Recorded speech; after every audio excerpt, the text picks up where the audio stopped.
Have you ever felt that inexplicable anxiety that seems to come out of nowhere? Or perhaps you've noticed behavioral patterns in your life that repeat the same painful mistakes, even when you promise yourself it will be different this time. And what about those disturbing dreams that leave a visceral feeling of discomfort, but that you can't explain when you wake up? What I'm about to share with you in the next few minutes could be the key to unlocking decades of internal conflicts you didn't even know you had. A powerful and invisible force that shapes your behaviors, decisions, and even your physical health, all happening beneath the surface of your consciousness. Stay with me until the end, because this could completely change your relationship with your own mind and open paths to a mental freedom you may have never experienced before. Mental repression, or as experts scientifically call it, the mechanism of psychic repression, is one of the most powerful faculties of the human unconscious mind. Unlike simple forgetting, repression is an active process by which our mind pushes out of consciousness and prevents from re-entering any thought, memory, or desire that is threatening to our self-image. This mechanism belongs to the psychological defense system that we all develop from early childhood. Originally identified and studied by Dr. Sigmund Freud in the late 19th century, this phenomenon was later expanded and refined by generations of psychologists and neuroscientists over more than 100 years of research. Repression exists on a spectrum ranging from the convenient forgetting of everyday embarrassing situations to the complete blocking of severe traumas that can lead to profound psychological disorders when not properly treated. Keep watching, because what I'm about to reveal next about how this mechanism silently operates in your daily life will surprise even those who have already studied psychology. In November 1895, Dr. Charles Darwin documented in his autobiography something fascinating about how our mind processes unpleasant information. He noticed that he had developed a golden rule for his scientific work. Whenever he encountered a fact that contradicted his theories, he immediately made detailed notes about this contradiction. Darwin realized that, without this rigorous system, his mind naturally forgot facts that contradicted his favorite theories, while perfectly remembering those that confirmed them. This seemingly simple observation revealed something profound about the functioning of the human mind. The method of immediate documentation that Darwin developed wasn't just a scientific technique. It was a tool to combat a natural and powerful cognitive bias. He realized that, even being one of the most disciplined scientists of his time, his mind unconsciously filtered unpleasant information to protect his beliefs and theories. In the early 20th century, Dr. William McDougall conducted a series of meticulous experiments at Oxford University to test this phenomenon. For 3 years and 7 months, he documented how volunteer participants consistently forgot information that contradicted their strongly established beliefs, even when this information was repeatedly presented. The crucial experiment occurred when McDougall presented participants with scientific evidence that contradicted deeply rooted moral or political beliefs. The results were impressive. 78% of participants could not correctly remember the contradictory information just 24 hours later, even when they had been exposed to it for 15 continuous minutes. During World War I, Dr. William Rivers documented the case of Jonathan William Hargrove, a 23-year-old soldier who had served in the trenches of France for 11 months. After a particularly violent explosion that killed 3 of his closest companions, Hargrove was found wandering 2 kilometers from the front, apparently disoriented. When he arrived at the field hospital at 3:45 in the afternoon on June 7, 1917, Hargrove presented no significant physical injuries. However, something extraordinary had happened. He remembered absolutely nothing of the last 11 months of his life. His last memory was of being at home with his family on the day of his enlistment. Dr. Rivers meticulously documented how Hargrove's body would violently tremble whenever he heard loud sounds, like doors slamming or objects falling. His body remembered the trauma, even though his conscious mind had completely erased the experiences. During 6 weeks of treatment, Rivers observed a remarkable phenomenon.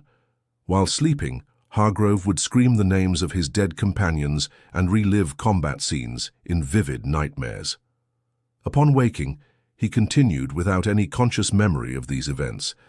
This case dramatically demonstrated how the unconscious mind can completely isolate traumatic experiences from consciousness, not out of weakness, but as a protective mechanism to allow the individual to continue functioning. Have you ever noticed how some people become inexplicably irritated when certain subjects are mentioned in conversations? Or how you yourself might feel an internal resistance when someone suggests examining certain areas of your life or beliefs? Perhaps you know someone who consistently forgets commitments related to a specific subject, but never misses meetings about topics they find pleasant. Or maybe you've noticed that you easily lose bills, but rarely lose a check you're supposed to receive. These small everyday patterns are like the tip of an iceberg, visible signs of a much larger process happening below the surface. When our mind actively works to keep certain thoughts or feelings out of consciousness, that energy doesn't disappear. It manifests in other forms. Can you remember the last time you reacted disproportionately to an apparently harmless situation? That burst of anger when someone made a casual comment about your family? Or the deep sadness that emerged while watching a movie scene that logically shouldn't affect you that much? These moments aren't random failures of temperament. They're often briefly opened windows to repressed content trying to find expression. If you've made it this far, pay close attention now. What I'm about to share may explain behavioral patterns that have sabotaged your health, relationships, and personal growth for decades. Dr. Elizabeth Kubler-Ross documented over 25 years of clinical practice how the continuous repression of emotions and memories can physically manifest in the body. In her study with 472 patients with chronic diseases, she discovered that 67% of them showed significant patterns of emotional repression. The case of Mrs. Martha Jameson, a 42-year-old executive, perfectly illustrates this phenomenon.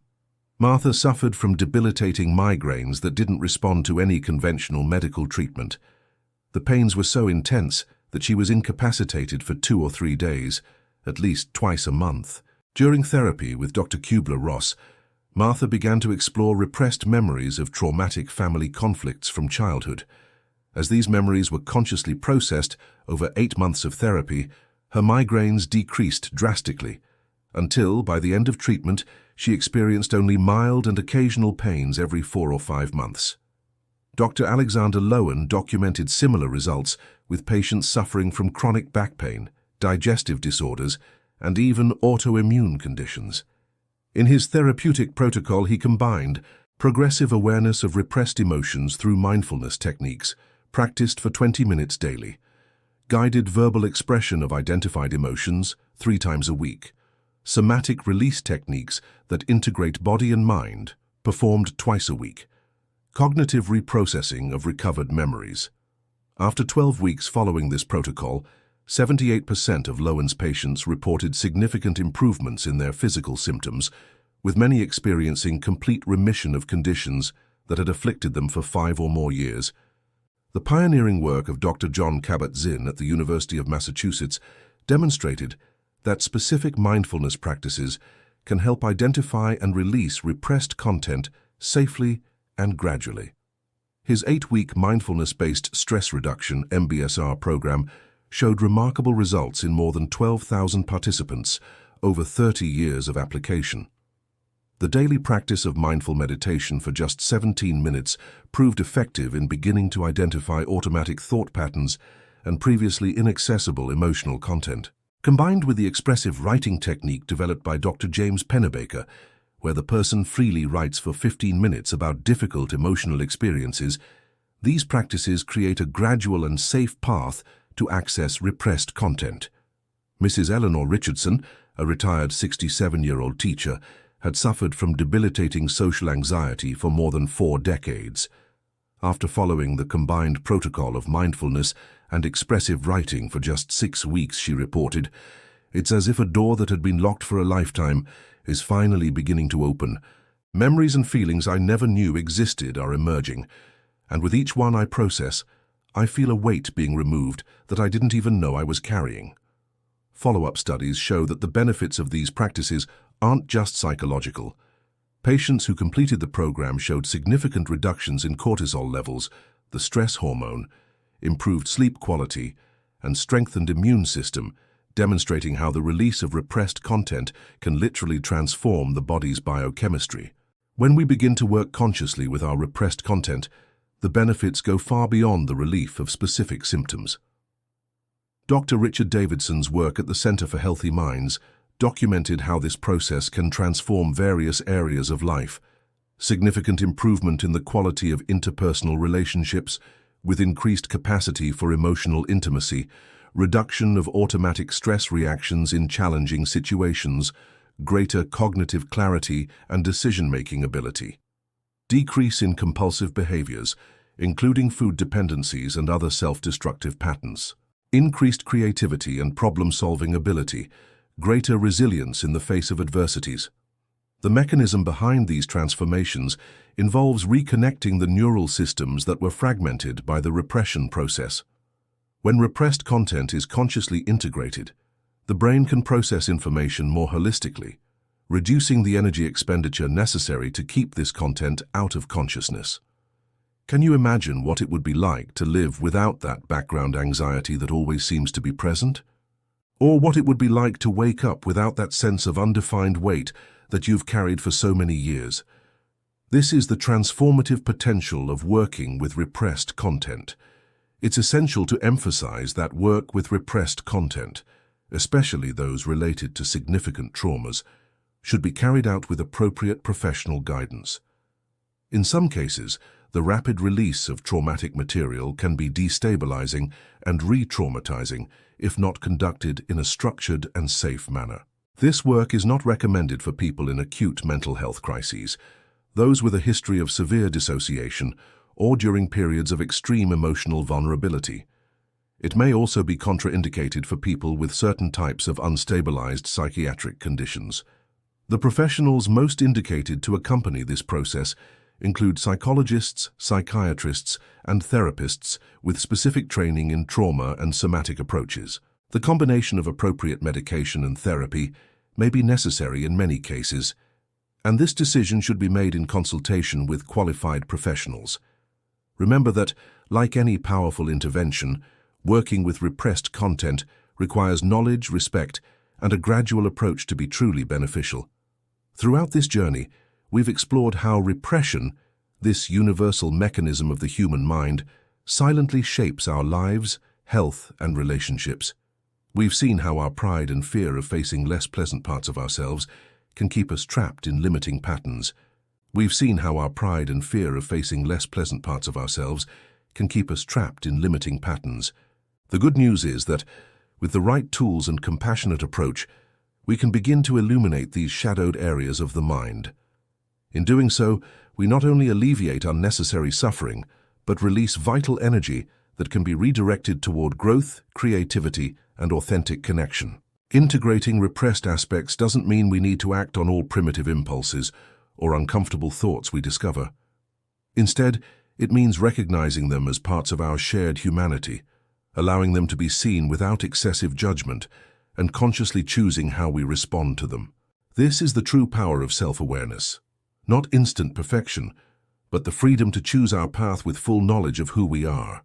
If the content of this video resonated with you, I invite you to take a simple but powerful first step. Dedicate 5 minutes today to write, without censorship or judgment, about a recent situation that provoked a disproportionate emotional reaction in you. Share in the comments how this experience was for you. Not the specific content, but the process of observing your own patterns with greater awareness. Your insights may inspire others who are on similar journeys. If you know someone who could benefit from this information, share this video with them. Sometimes the greatest gift we can offer is a new perspective on patterns that keep people trapped in unnecessary suffering. Subscribe to the channel to explore together other fascinating aspects of psychology that directly impact our daily well-being. In the next video, we'll examine how our tendency toward rationalization, justifying our beliefs and behaviors with plausible but false reasons, can sabotage our best intentions. Remember, the first step to change is not perfection, but awareness, and you've just taken that step. Remember, the first step to change is not perfection, but awareness, and you've just taken that step. Remember how easily you absorbed knowledge back then. These same theta waves can be awakened now, despite the current stress and fast-paced lifestyle that has left them dormant. There's no need for pills or stimulants. You don't have to spend hours studying. Just listen to an audio specially created by a NASA-trained neuroscientist for 7 minutes daily, and you'll notice your brain responding differently. You'll experience greater focus at work, greater clarity in decision-making, enhanced creativity in problem-solving, and more tranquility in daily life. Click the link below to try the Genius Wave today with a full 60-day guarantee to enjoy the benefits, and if you don't feel the difference, you'll receive 100% of your money back. No questions, no risk at all. The Genius Wave. Unlock your brain's natural potential today.